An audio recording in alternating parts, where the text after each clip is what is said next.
Okay, in the history of epistemology and human beings and the Enlightenment studying how we know what we know, there comes a point where there are some questions, there's some difficulties, there are some things that remain unanswered. And Nash has entitled this chapter, chapter 11, as Epistemology 2, A Tale of Two Systems. And so I'm just going to read to you from the beginning of the chapter. He says that it's impossible to cover more than a small portion of the history of epistemology between the time of René Descartes, which is 1596 through 1650, and the present. Descartes represented a version of rationalism defined at the end of chapter 3. Some human knowledge does not arise from sense experience. And he goes on to speak about Spinoza, Baruch Spinoza, and about Gottfried Wilhelm Leibniz, but just minimally. He says historians of philosophy typically contrast these three European rationalists, so that's Descartes and Spinoza and Leibniz, with three 18th century British empiricists, the Englishman John Locke, the Irishman George Berkeley, looks like Berkeley, but they pronounce it Berkeley, and the Scotsman David Hume. These six were then followed by the German thinker Immanuel Kant, whose work is sometimes misleadingly represented as a synthesis of rationalism and empiricism. And what you'll see is that Nash thinks he's an empiricist who just has some categories that human beings come built with to put their empirical knowledge into. He says all of these systems are worthy of careful study, but not in this text, because this is an overview text. I have time only to take a brief look at some central ideas of Hume as preparation for a slightly more detailed examination of the epistemology of Kant. And it needs to be said that Immanuel Kant is one of the most unique thinkers in history. When I read Kant, I read his Critique of Pure Reason. I had to read all of his books for an education in philosophy. But his Critique of Pure Reason is a tome. It's quite thick, and I'd have to read the same paragraph 4 and 5 times. It's really something, and he really is brilliant. And when I'd read what he'd written, I wanted to, curl up in a fetal position and suck my thumb, as far as his mind versus mine. So Kant has some very significant things to say. So he says, I will draw attention to several significant implications of Kant's work, and I will raise several challenges. And then in chapter 12 he says, I'll jump ahead to our own time and examine the content of a system known as Reformed epistemology, which he says has links to the Scottish thinker Thomas Reid, who was a contemporary of David Hume, and the great Reformed theologian John Calvin, and before him Augustine. And it also, he's going to get into Alvin Plantinga and his thought, who's a contemporary. He's actually still alive in his late 90s now with us. But so he's kind of painting with a broom. He has to. He doesn't have the time to give a full unpacking of epistemology. But we'll see what justice we can do to what Nash has here. So first of all, the theory of ideas, or what's called idealism. He says, this is page 253, during the 17th century, many philosophers accepted the basic premise of a position known as the theory of ideas. And it's true, it's in the different countries of Europe that there's different forms of what's called idealism. The first step into the theory of ideas, Nash writes, involves assent or agreement to the claim that the immediate objects of human knowledge are ideas that exist in the mind. In other words, when I perceive a brown table on the other side of the room, what I'm immediately conscious of is not the table, but an idea of the table. Sounds like it's an archetype, right? While the table presumably exists outside my mind, exists in the external world, the idea of the table exists in my mind. Most people make this distinction and also believe that the idea of the table in the mind is caused somehow by the table, the physical real table itself. That's interesting. So still on this page 253, he says the immediate objects, I just said that, read this to you. Okay. So further down on that same page, he says Locke, he's talking about John Locke, the English philosopher, went on to distinguish between primary qualities that exist as part of the table outside of my mind, such as its size and shape, and secondary qualities that are not part of external objects but exist in the mind, such as color, taste, and smell. They're not essential to this. Like if we were to distinguish between a ball and the different colors of the ball, it's the spheroid shape that's essential, but it has different colors. George Berkeley rejected the distinction between primary and secondary qualities and argued that everything humans regard as a physical and material object is a collection of ideas existing in human minds and primarily in the mind of God. So you can see that Berkeley has the background of Augustine's thought there. These are fascinating subjects, Nash says, but I do not have time to explore them. Check out A Good History of Philosophy book. And then he wants to move on. That, by the way, is the footnote down on the bottom of 253. So the problem of the external world is one of the problems he speaks of, and that's that he says it's too complex to explore here. But basically, philosophers, they argue about the external world that exists outside of our minds, because they're trying to understand how perception works. And then they also have the problem of other minds. To human beings, as we talk about the external world, there's all these goofy things to try to prove the existence of the external world. G.E. Moore does some strange things with using his one hand versus his other hand. But it's a problem. It's like, because they've rejected God's inspired word with regard to how we know what we know, especially vis-a-vis the way we get it through Augustine, and Augustine is giving to us a Christian form of Platonism. When we reject what the Word of God says about how we know what we know, then interestingly, the more we examine knowing, the more difficulties we have. And so also with the other minds, the question becomes: I see these people saying things and moving, and they're responding to me, but how do I know that they have a mind like unto my mind?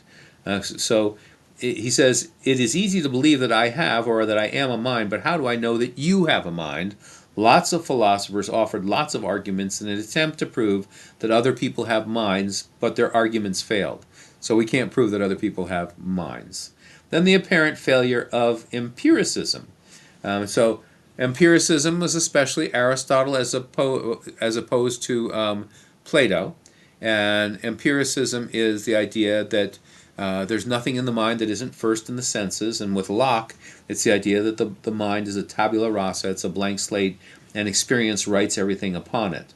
But what Nash writes here in The Apparent Failure of Empiricism is that once people commit themselves to the claim that all human knowledge arises from sense experience, the inability to carry this out with respect to even one idea is fatal.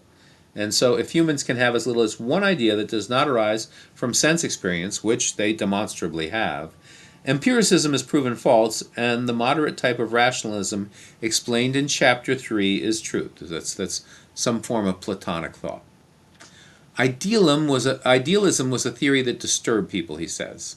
They genuinely felt as though they were locked in a state not unlike that of Plato's cave. And so this is now, I think, let's see. Yeah, I think this is me writing.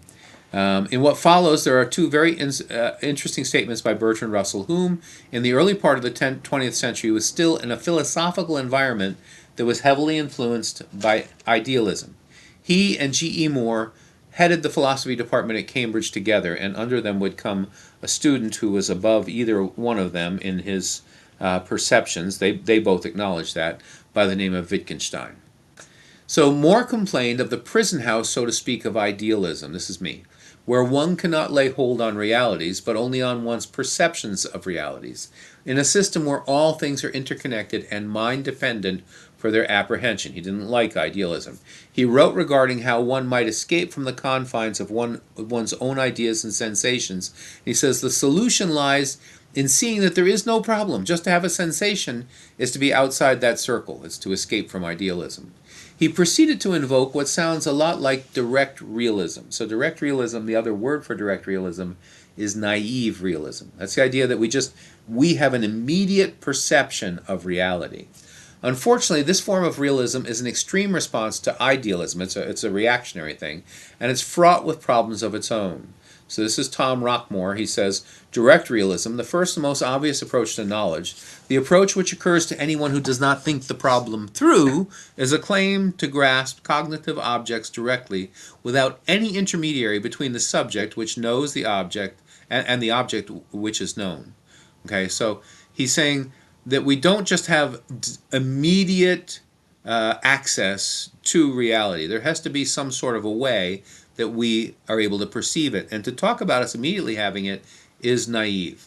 Regardless of the difficulties of maintaining the philosophical position of direct realism, the effect of casting off idealism and thinking and perceiving themselves, this is G.E. Moore and Bertrand Russell, the perceiving themselves and their world differently than they had, gave them and those that they influenced, their students, a great sense of release and liberation from a philosophy which held that the human observer's experience of what appears to be reality is totally subjective, and that he or she actually projects their perception of the sensible qualities of the world onto the world.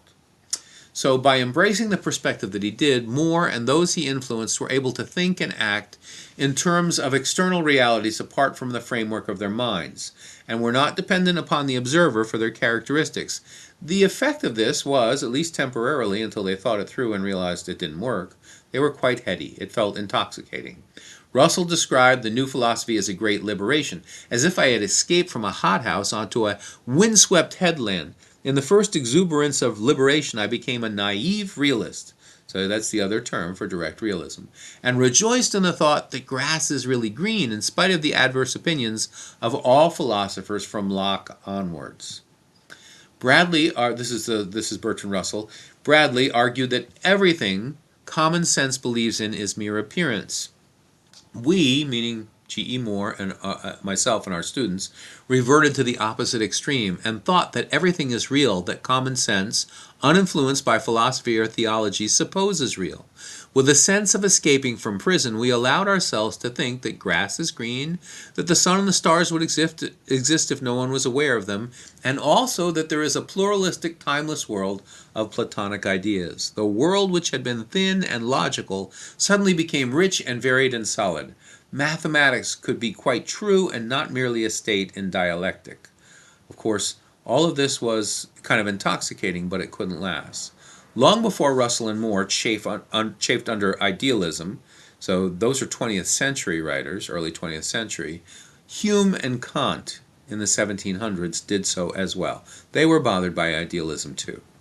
So in short shrift, what Nash is communicating on pages 254 and 255 is that David Hume was not the sort of skeptic that he's initially thought to be. People think he's repudiating everything as far as knowledge and God and all those things. He wasn't saying that we must doubt causation, which is what he's oftentimes accused of, or the existence of the external world, or the existence of other minds. He's just showing that neither through rationalism nor through empiricism, the two primary approaches to knowledge in philosophy, do we have proof of the existence of these things.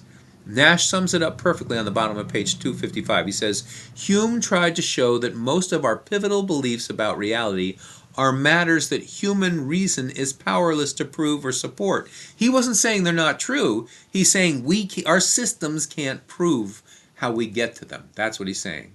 And on top of 256, all who attempt to extend reason beyond its limits become involved in absurdities and contradictions and become prone to the disease of skepticism.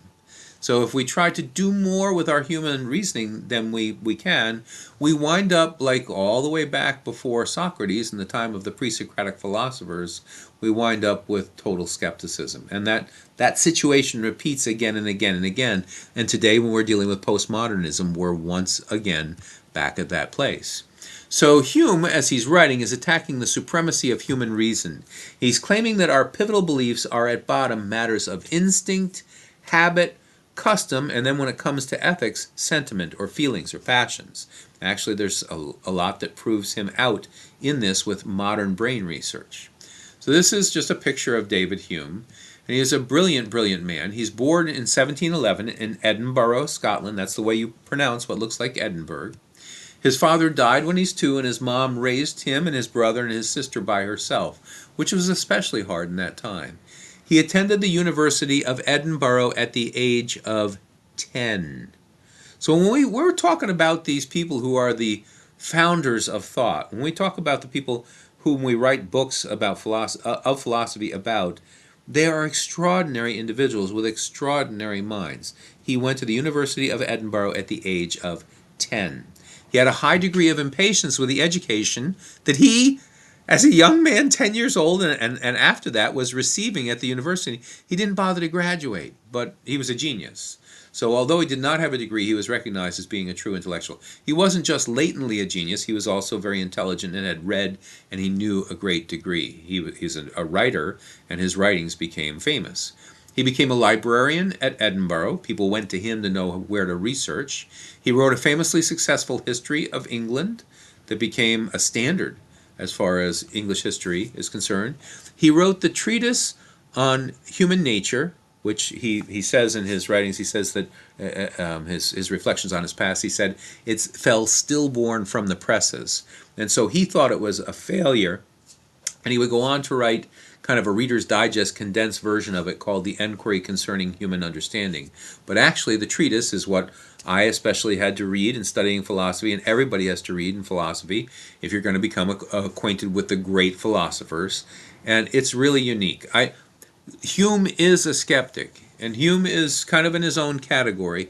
But I have to say, if there's ever been a man who could look inward and analyze the way that we think and then communicate how we think and have people that, even like myself, who strongly disagree with much of what he says, say, you know what, he's right, that is how my brain works. He's an extraordinary student of his own thought process and of the general thought process of human beings. His other enquiry, by the way, is the enquiry of the principles of morals. So he deals with ethics, which most great philosophers do. But the treatise and the two enquiries are his best known books. Dialogues Concerning Natural Religion was released after he died. He wanted it to be released posthumously because he knew it would bring about kind of a firestorm of controversy. He sought but never got a university lecturer position because he was perceived of as an atheist.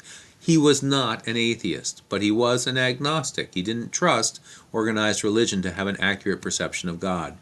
Twice he served as an assistant to highly ranked government officials, once while he was living in England and then again while he's living in France. And so he's taken on as like an advisor to people who are powerful and who are decision makers. Here's a good counselor for me to have. Think of like a Daniel, but not a Christian. Somebody who's sought out for their wisdom. He was for a period of time a friend and a housemate of Jean-Jacques Rousseau. But Rousseau, once you're familiar with Rousseau, he's a narcissist. He's completely self-centered. And besides the bizarre things that he says, I don't think anybody could have remained with him for very long. Even his own mistress, after he died, said he was an interesting madman. But so he and Rousseau eventually had a somewhat famous falling out. He served as Secretary of State for the Northern Department, which was a federal government cabinet position for England. His dialogues concerning natural religion, I already mentioned this, were published posthumously so he wouldn't have to deal with people's disapproval. So Nash gets into what's called Hume's gap on page 256. It has a number of other names. It's called the is-ought problem, or the fact-value controversy, or some people call it Hume's guillotine. So Hume's gap. I'm at the top of page 256 in your book. Hume was doing two things. First, he was attacking the supremacy of human reason, one of the cardinal tenets of the Enlightenment, by seeking to show that human reason has definite limits. And then he says, parenthetically, I leave it to the reader to decide if Hume, who died in 1776, was a postmodernist. So there's a lot of things about his thought that sound similar. All who attempt to extend reason beyond its limits become involved in absurdities and contradictions and become prone to the disease of skepticism. When we study the pre-Socratics, we see this. Philosophers have been too optimistic in assessing the claims of human reason, Hume believed. Most of the important things we think we know are not known at all. That is, they have not been arrived at on the basis of reasoning, and they're not supported by experience. And well, I guess I'll keep on reading, but I could certainly summarize this for you. Hume's second point was that these pivotal beliefs rest on something other than reason experience, namely on instinct, habit, and custom. Some non-rational inner force compels us to accept these pivotal beliefs. So that would, of course, from a Christian perspective, be the logos within us. In his writings on ethics also, Hume argued that moral judgments rest not on reason, but on non-rational human nature. In ethics, as in metaphysics and religion, human reason is and ought to be the slave of human passions, that is, our non-rational nature. This doesn't sound as strange as this isn't as strange as it sounds at first. I'll unpack it. This is tantamount to the claim that we cannot have knowledge about the transcendent. This axiom is the foundation of what I call Hume's gap. If Hume was a skeptic, then he was not one in Beatty. Beatty is another Scotsman who's very critical of him. In Beatty's sense of the word, Hume did not doubt the existence of the external world. As Hume saw it, this kind of skepticism is absurd because it contradicts common sense and violates our natural instinct to believe, against all reasoning, in certain propositions. Nature, instinct, and common sense all lead us to believe in an external world. According to Hume, we should ignore the arguments of the rationalists and trust our instincts. He believes that investigation ought to be limited to areas such as mathematics, where knowledge is possible. Speculative knowledge claims about certain topics in metaphysics, theology, and ethics should be avoided. Such matters should be accepted on the basis of Hume's type of faith. So his type of faith is a faith in our basic instincts, our basic responsiveness to what we see. This is from his treatise. So, thus, the course of the argument leads us to conclude that since vice and virtue, we're talking about ethics now then, so moral evil and moral good, are not discoverable merely by reason or the comparison of ideas, it must be by means of some impression or sentiment they occasion that we are able to mark the difference betwixt them. This is real, guys, and this is something to pay attention to. Our decisions concerning moral rectitude and depravity are evidently perceptions, and as all perceptions are either impressions or ideas, the exclusion of the one is a convincing argument for the other. Morality, therefore, is more properly felt than judged of, though this feeling of sentiment is commonly so soft and gentle that we're apt to confound it with an idea according to our own common custom of taking all things for the same which have any near resemblance to each other. He's saying we make an ethical decision, it's actually our passions or our feelings or our emotions that are dictating how we will respond. What Hume says here is that vice and virtue are not discoverable merely by reason. They have to be accessed in a different way. According to Hume, the faculty or aspect of human cognition which can access these values is sentiment, feeling, passion, not unaided reason. J.L. Mackie, who is an extreme skepticist, succinctly states the popular position in ethics today, which states that one cannot reason from fact to value. This is secular ethics, a view which claims the above paragraph from Hume's treatise as its primary foundation, but wrongly so. Here Mackie says, but on the whole, his doctrine means that moral distinctions do not report any objective features at all. Moral goodness or rightness is not any quality or any relation to be found in or among objective situations or actions, and no purely intelligent or cognitive procedure can issue in moral judgment. So the saying there's a rejection of what's called moral naturalism, and the claim that you cannot get a value from a fact, you cannot get an ought from an is. So on this basis, many philosophers have concluded, I've said that, okay, we cannot make moral decisions on the basis of facts. Facts and values are in a sense divorced, which this is asinine, quite frankly. But it's an orthodoxy of its own, especially in England and on the continent as far as Europe is concerned. It's not to the facts of the natural world that we should look when making moral decisions, we're told by these folks who tout Hume out of context. Human nature and those things that make for human well-being and thriving cannot be the basis of an ethical system, which again is ridiculous. In every other field they are. If we think about normativity with regard to the human organism, if we think about how medicine arrives at what 98.6 is a normal body temperature, and this kind of thing is bad for the human organism, this kind of thing is good, there is a sense that we can get values, what ought to be for a human being, from the facts of the physical world. But in the world of philosophy, there's this perpetual taking Hume out of context and saying that ethics is not a matter of logic or facts. What's very clear from reading his treatise and his later work in Enquiry Concerning Human Understanding is that Hume is not saying that you cannot reason from facts to values. That's not it at all. Rather, he's saying we cannot reason from facts to values by reason and logic alone. He's saying there's a missing element, which is passion or sentiment, which must come into the picture in order for us to reason rightly in the world of ethics. So you see this picture? I had the experience a number of years ago. There's a park right here in our town called Manson Park. I'm walking in Manson Park back in the days when my wife and I had created a soccer league for the kids in this town, and we ran the soccer league.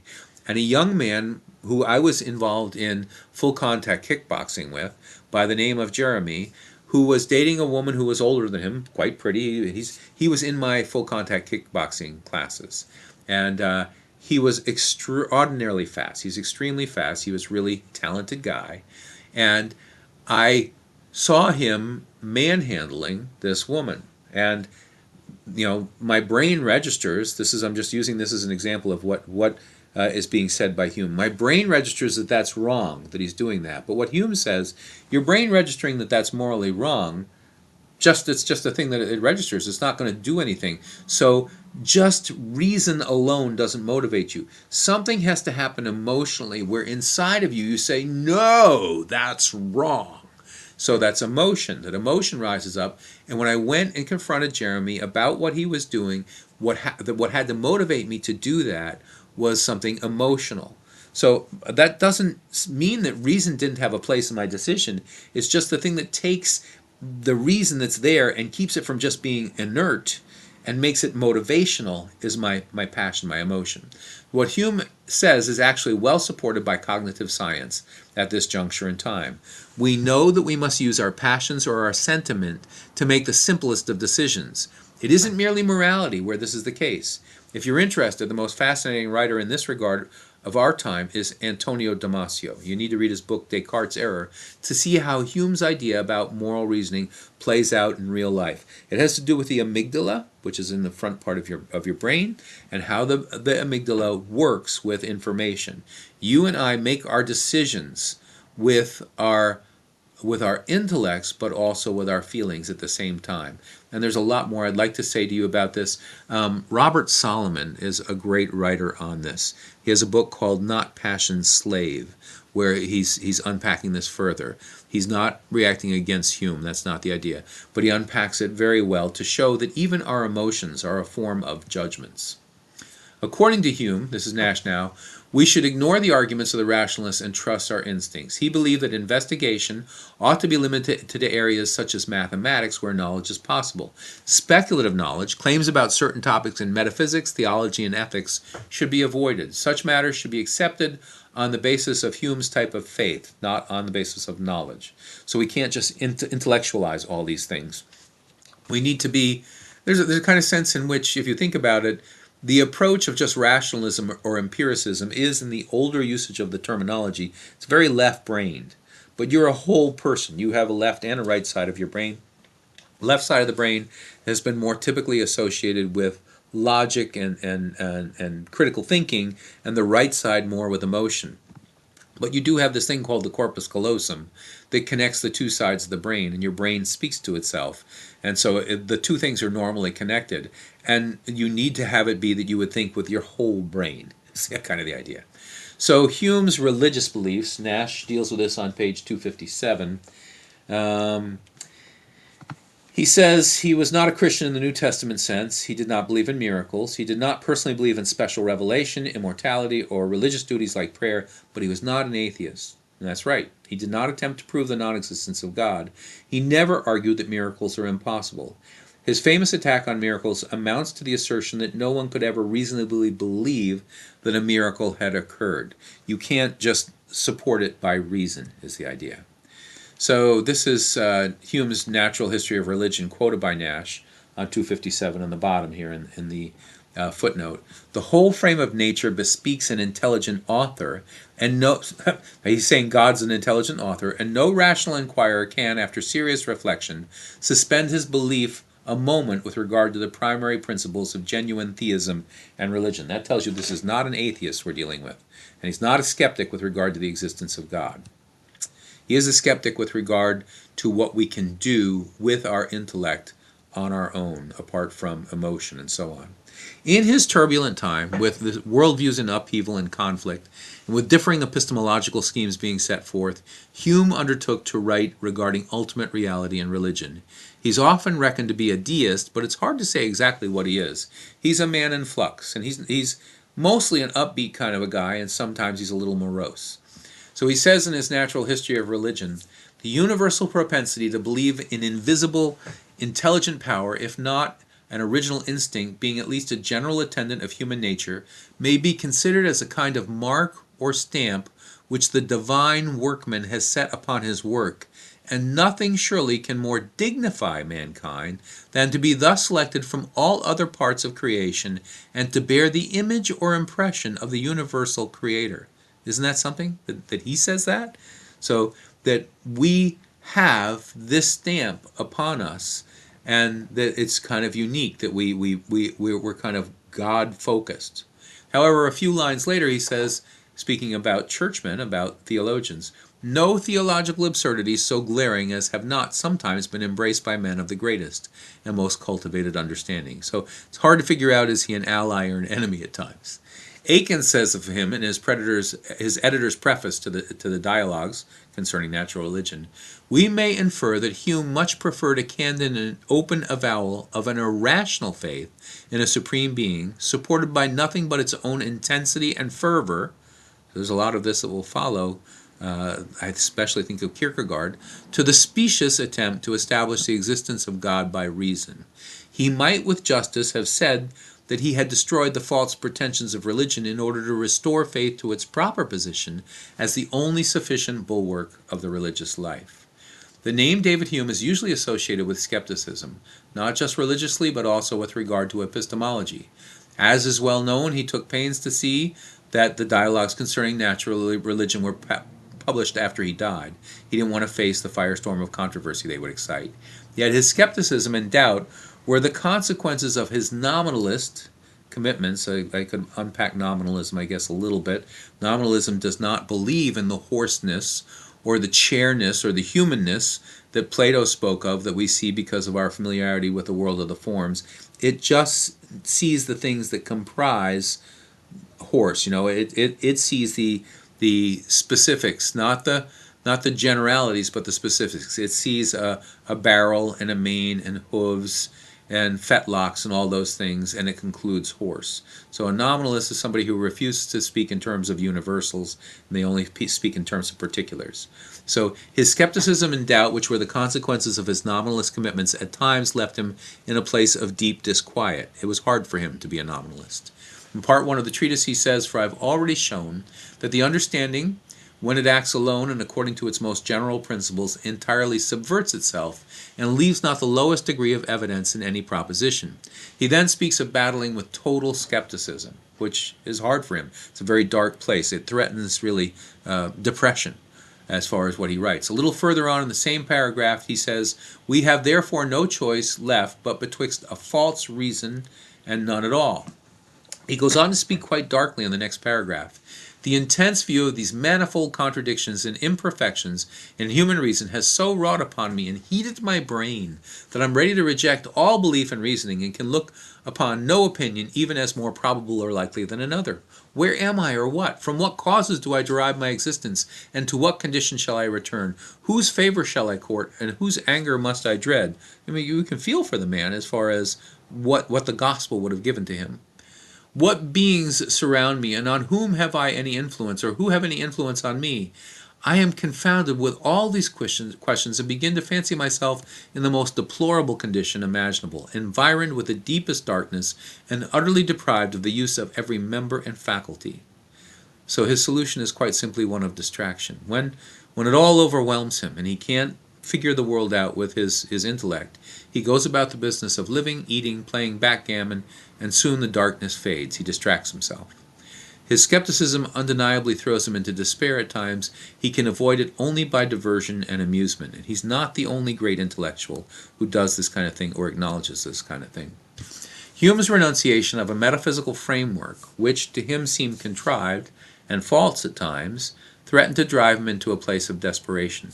His denial of ultimate reality when taken to its logical end threatened to undermine his confidence in reason.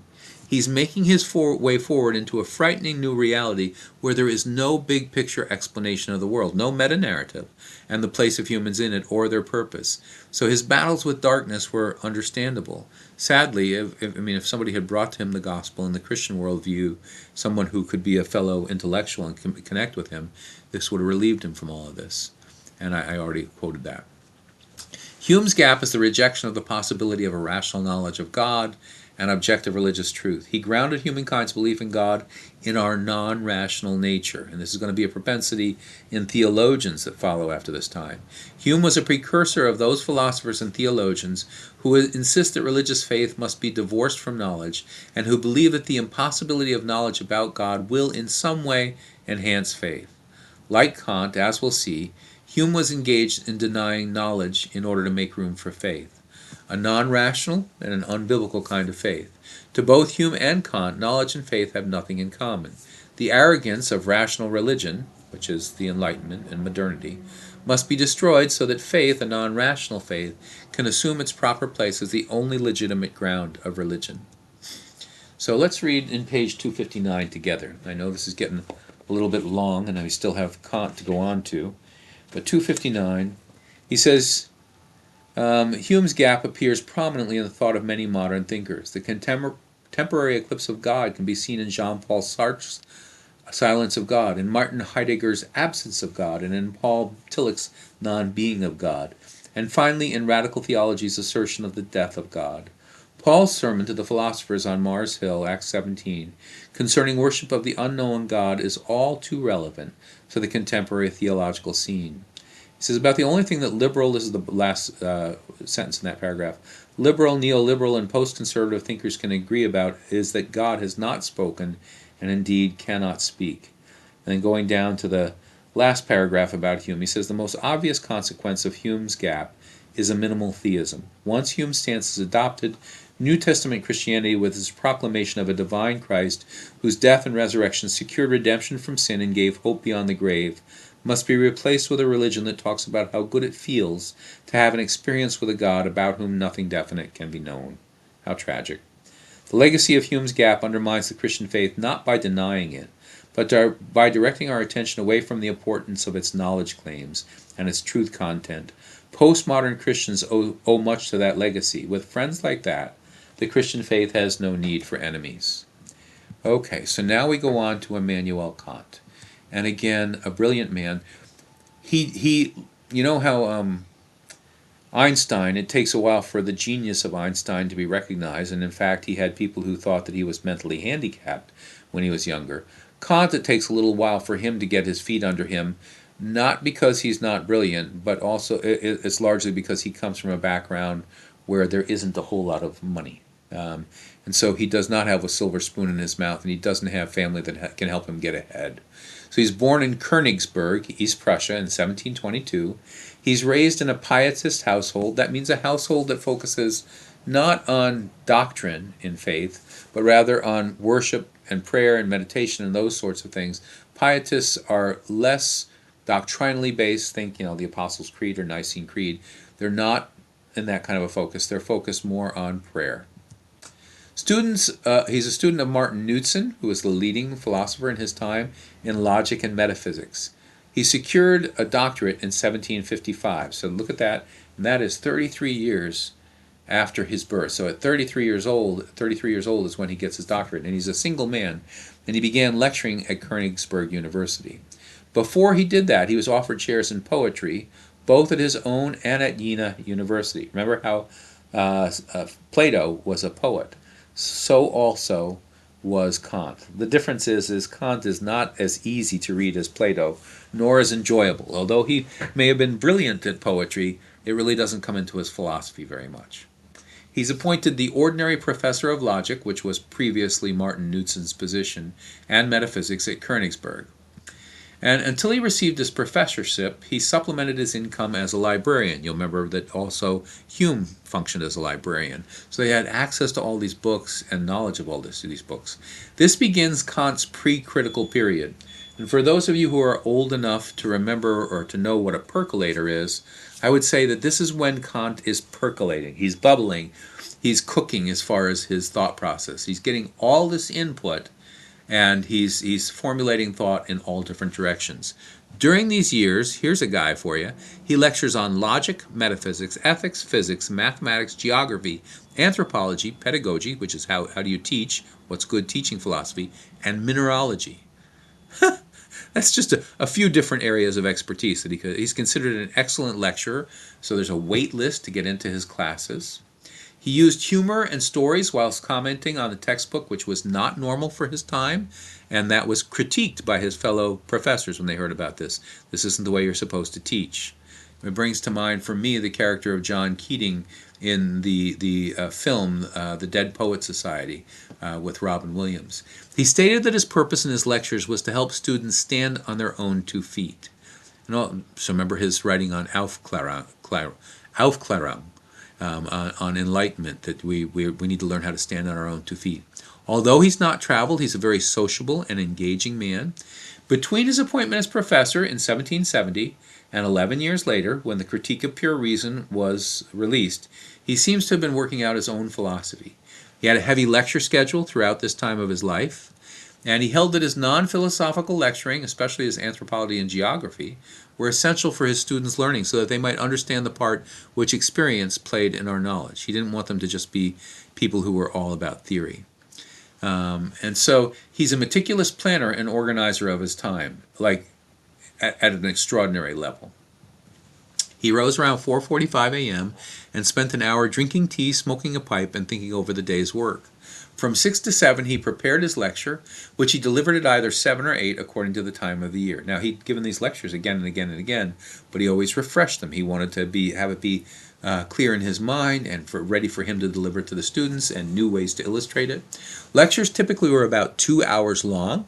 When they were over, he would write what eventually became his books. So he was pumped up. He wasn't worn out or tired by giving a lecture. This was like fuel to him. He got done with the lecture and it was like, now I'm going to go write. At midday, he took a meal with company, and this was prolonged. And this was a big deal thing. People wanted to be invited to a meal at Kant's house. After lunch, he took a walk about an hour at the same time every day. Excuse me, when I say that people wanted to be invited to his house, he would have all different people from all different backgrounds, ship's captains and people in the arts and people from other fields all around the table, and have amazing interaction and conversation around his table. It is said that Immanuel Kant was a bachelor of such regular habits that the good people of Königsberg would adjust their clocks when they stroll past certain landmarks, because he passed them at the same exact time every day. So after lunch, he took this walk for about an hour at the same time every day. Evening was for reading and reflection. Bedtime was always 10 o'clock. Between the Critique of Pure Reason in 1781 and his death, he produced a huge number of books, and some of them are giant size. So here's a short list of them, or it's not a complete list of them. And these are the big ones. So the Critique of Pure Reason deals with what is true. The Critique of Practical Reason deals with what is good. And so that's his big book of ethics. His small book is the Foundation of the Metaphysics of Morals, kind of the Reader's Digest condensed version of the Critique of Practical Reason. And the Critique of Judgment is his book regarding aesthetics, the true, the good, and the beautiful. He has all these different writings. He's sociable, kind, and benevolent. He's systematically thrifty but very generous to those in need. He's a sincere and loyal friend. By all accounts, he's not sentimental, but he's very respectful of all people. He's hard to pin down as to his religious beliefs, just like Hume is. He's friendly to religion. He certainly believed in God. He felt that morality implied belief in God, but that being said, he had no time for mysticism or typical forms of prayer. This is a picture I took by the road down off of High Street in Oxford. Logic Lane goes down to Merton College. And I want to say this, if anybody ever lived on Logic Lane, it was Kant. I don't mean he really lived there in England on Logic Lane. I mean he was the man of logic like nobody else. Throughout the years of writing in the field of philosophy, he maintained his interest in the natural sciences. He published scientific papers across the years while writing his books of philosophy. For instance, in 1785, he published a paper entitled On Volcanoes in the Moon. So when they're looking through a telescope and you don't realize that the moon is lacking in atmosphere, which people didn't, and they see the craters on the moon, it looks like there's volcanoes. To his death, he remained very interested in Newtonian physics. So here's his influence on Hume's influence on Kant. And I quoted this before. If we take into our hands any volume, in another lecture, of divinity or school metaphysics, for instance, let us ask, does it contain any abstract reasoning concerning quantity or number? No. Does it contain any experimental reasoning concerning matter of fact and existence? No. Consign it to the flames, for it can be nothing but sophistry and illusion. So the abstract reasoning is relations of ideas. The experimental reasoning is matters of fact. So Hume turns these into analytical and synthetic statements. So analytical statements are true ones that are true by definition, like all the angles of a square are right angles. Synthetic statements are ones that are not logically certain but they have a bearing on reality. For instance, Bill, meaning Bill Johnson, will be teaching a course on philosophy and ethics in the spring of 2025. Here's an analytic statement: all dogs are canines. Here's a synthetic one, as I've given this to you before. This dog is friendly. Analytic statements are true by definition, whereas synthetic statements convey information in the predicate which is not already present in the subject. So this is important terminology that he uses, a priori. A priori means that which we have knowledge of prior to sense experience. And this a priori knowledge, really, if you're talking about it, this is the way a rationalist speaks. A posteriori means knowledge derived through sense experience, and that's empiricism. So these are two different ways of thinking. This is him in the Critique of Pure Reason. Hitherto, so this is his book on how do we know, what's true. Hitherto it's been assumed that our knowledge must conform to objects. But all attempts to extend our knowledge of objects by establishing something in regard to them a priori by means of concepts have on this assumption ended in failure. We must therefore make trial whether we may not have more success in the task of metaphysics if we suppose that objects must conform to knowledge. So remember the correspondence theory of truth. If we say of what is that it is, or of what is not that it is not, we speak truth. He's saying it's not the business of the mind to conform to truth. It's the other way round. It's the business of truth to conform to the mind. So if we suppose that objects must conform to knowledge, he's saying that he calls this his Copernican revolution in knowledge. So, with the Copernican revolution, when people accepted what Copernicus said, we went from thinking that all the planets went around the Earth to now thinking that the Earth and the rest of the planets rotated around the sun. And he's saying, up until this time, we've thought that knowledge the mind must conform itself to knowledge. But the fact is that knowledge conforms itself to the mind. The suggestion is that the rational mind has a certain structure, and whatever is knowable by such a mind must necessarily be known in terms of that structure. This structure is not derived from the objects known. It's imposed on them, but not arbitrarily, since the very idea of an object not so structured makes no sense. So here is your first taste amongst modern philosophers of someone setting forth an odd or a very different metaphysics. Kant is claiming that reality conforms to the mind rather than the other way around. So remember, form and content have been a concern as far as how does the mind get what it gets, all the way from Plato up until right now. We talk about form and content. For Kant, the content is what's in the jars, but the jars are the form, and your mind is what gives form to things. So Nash uses this example of the sausage machine. And so the sausage machine grinds out sausage, and he compares the mind to a sausage machine. This one only has one intake for the meat, this one has two. So space and time give us our percepts, our what it is that we perceive. These are the forms of sensibility. They come into our categories of understanding, and the concepts come out the other end of the sausage machine of the human perception. But necessarily, all human beings have the exact same constructs. They have the same forms of sensibility. They perceive time and space the same way. Now, interestingly, see this is rejecting what Augustine had put forward, but if we say that in terms of what Augustine put forward, that the forms exist not in a world of the forms, but they exist in the mind of God, that would give us where we get our concepts from as well. But this is trying to do this independently of God and independently of faith. So here's what he thinks are, going back to this, the forms of sensibility, space and time. He thinks the brain comes already loaded. We're born with ideas of quantity, such as unity, plurality, and totality, and quality, reality, negation, and limitation. And then ideas of relation, inherence and subsistence, causality and dependence, and community. And ideas of modality, possibility, existence, and necessity. So although he really is an empiricist, he thinks we have these categories already in the brain, and those are how we process it and wind up with our results. This is a quote from him. He says, "Concepts without percepts are empty." So if there's no information coming into the sausage machine, or no contents going into the jar, so to speak, from the illustration, then your concepts are empty. But percepts without concepts, if there's no sausage machine or there's no jar to put it into, then our percepts, what we receive through sense input, we're blind. He divides all knowledge into two categories. He has an upper and a lower story, the noumenal and the phenomenal. Nous is mind. Noumenal means things that are mind-based. The phenomenal has to do with your senses, your five senses. What can be seen, tasted, touched, smelt, those sorts of things, okay? And heard.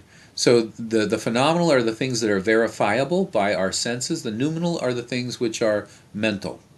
So he puts in the upper story God, the self, meaning ourself, and essences, the thing in itself. Ding an sich is a German phrase meaning the thing in itself, or the essence of a thing.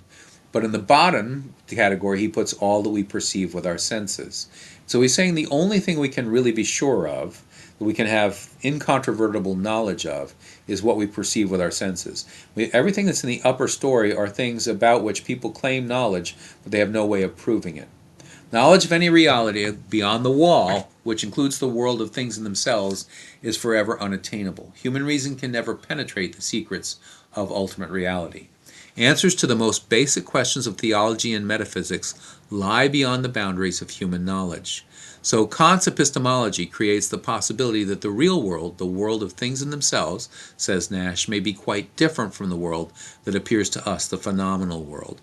Since God is not a subject of experience, and since the human categories cannot be extended to transcendent reality, Kant's God is both unknown and unknowable. He believes that there's a God, but he believes that he's unknown and unknowable. We're just about done. Going to page 265 here. So on page 265, we read halfway down the page. Hume had his gap, it says Kant had his wall. And the next paragraph, ironically, Kant thought his agnosticism with respect to God was an aid to the Christian faith. He wrote that he had found it necessary to deny knowledge in order to make room for faith. Remember that his parents were pietists, and so he thought that we really didn't need the knowledge piece. While they had come to their destination by different routes, Hume and Kant arrived at nearly the same point. For both Hume and Kant, faith and knowledge have nothing in common. Remember the man, Victor Stanley, I spoke to you about, who thought he could have Christian faith without having the Bible undergirding it. Every time human reason attempts to leap across Hume's gap or tries to break through Kant's wall, separating the phenomenal and noumenal worlds, reason becomes bogged down in contradictions. Human reason cannot penetrate the secrets of ultimate reality. The most basic questions of metaphysics and theology are questions to which human reason can find no answers, not even from God. Hume's gap and Kant's wall represent the limits beyond which human reason cannot go. They imply, among other things, that human knowledge about God is impossible. So kind of we're marooned on a desert island without knowledge. And I guess that's the end. I thought I had more to go there. Okay, so we'll